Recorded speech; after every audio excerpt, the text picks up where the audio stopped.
I entitled this video, Do We Worship Beasts Today?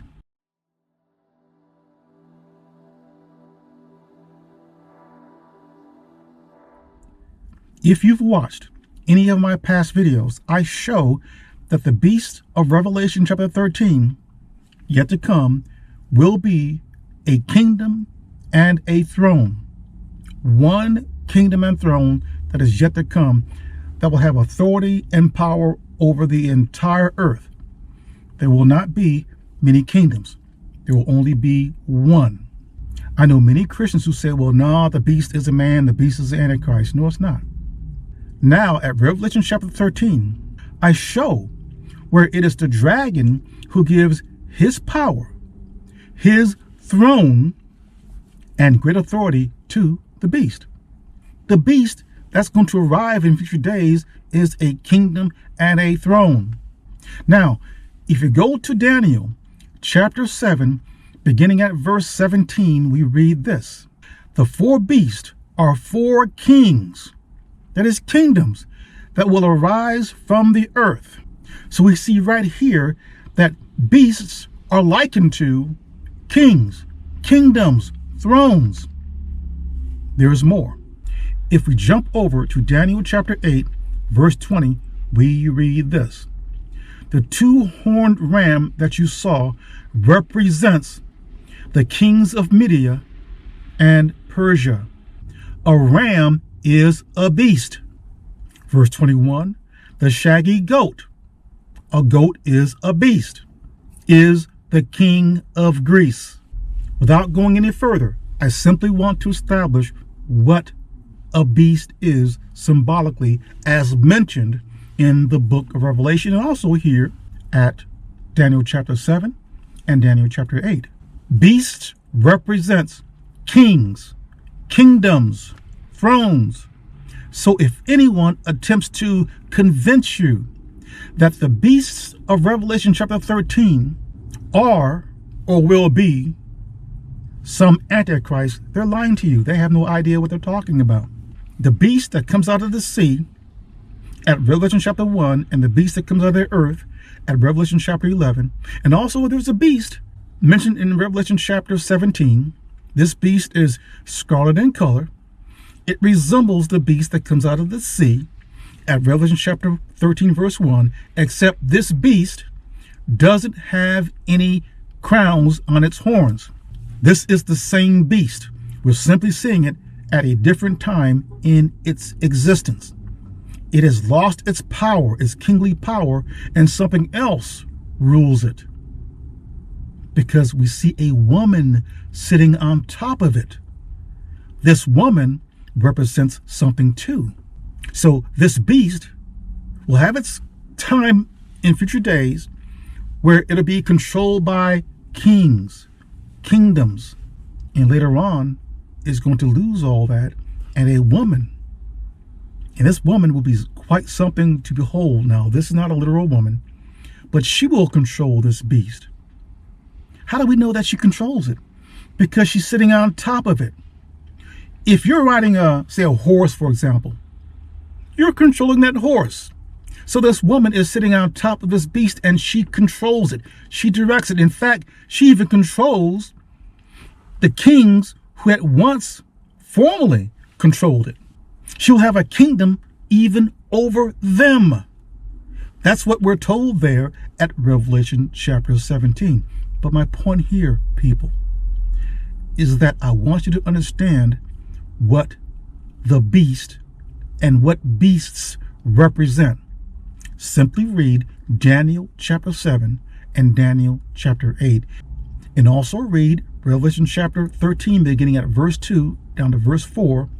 And you come to learn that it's the dragon who gives his power, his throne, and great authority to the beast that he will bring up with him out of the abyss in future days. That is what I want to establish in this video. I have so much to talk about with regards to the beasts of Revelation and also the beast mentioned in Daniel chapter 7 and 8. In fact, there's a correlation between the beast that Daniel mentions at Revelation chapter 7 and 8 to the beasts mentioned in Revelation chapter 13.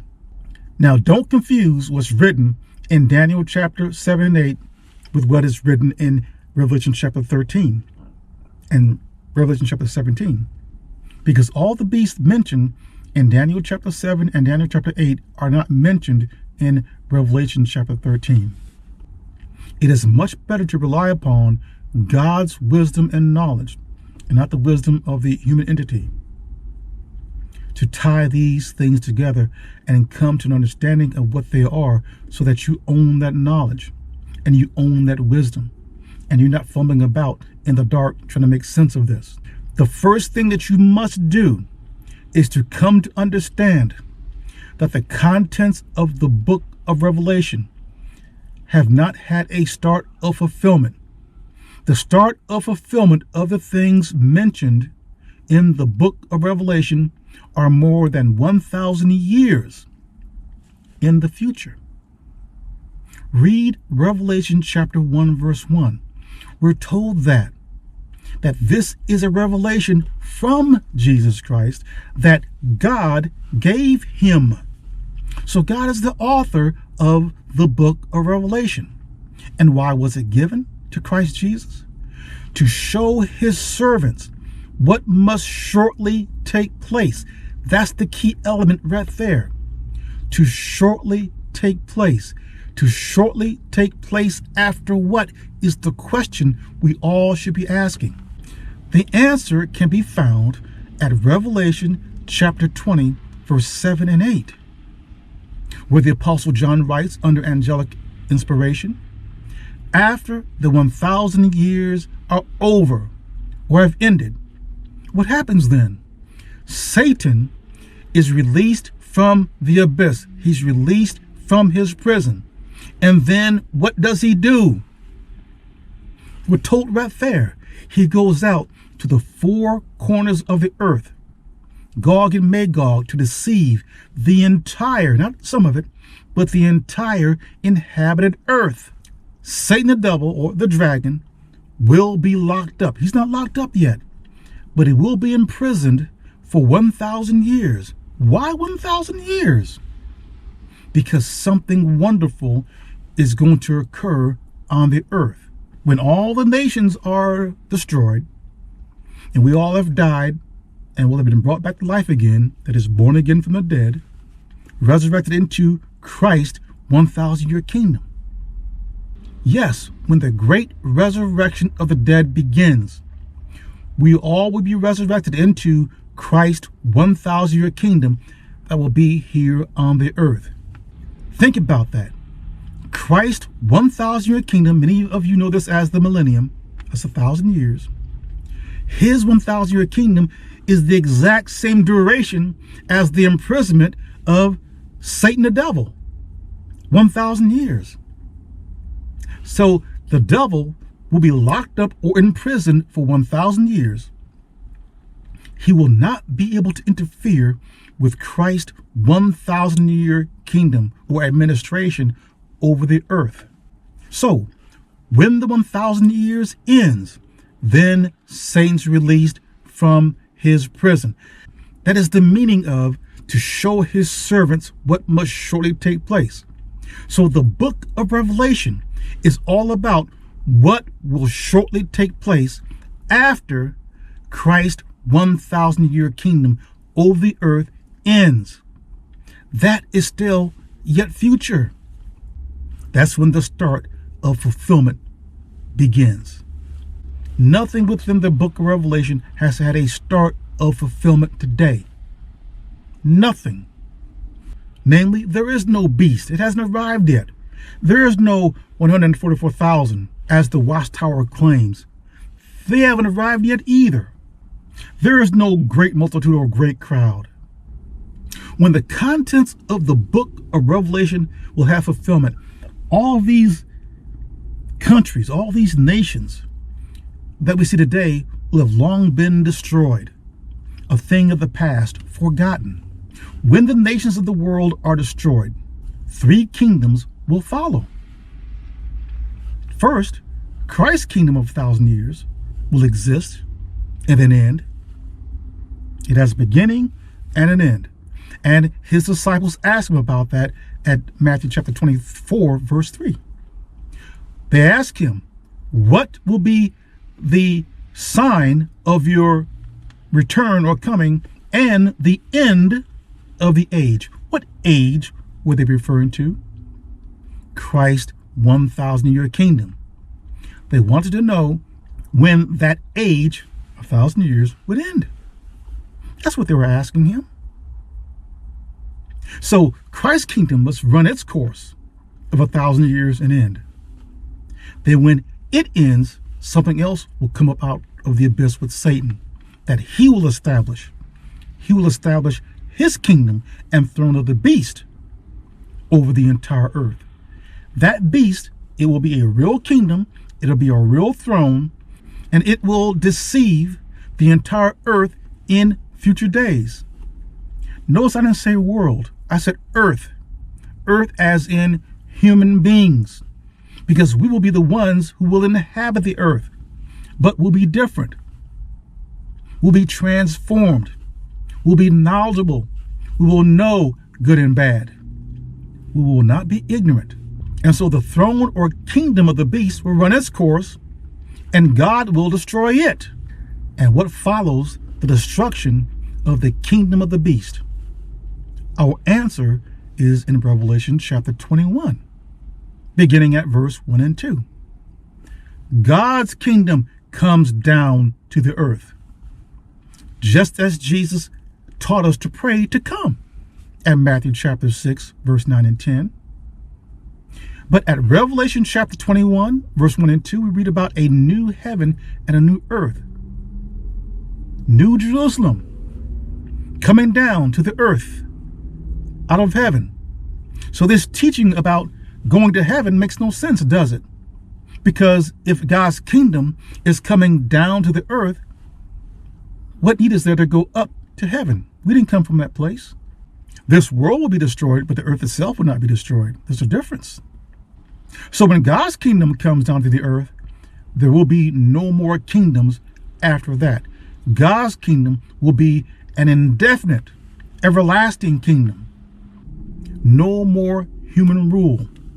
God will rule through his designated representative, his son. This is what Christianity does not see. It can't even envision this. Why? Because they're teaching going to heaven.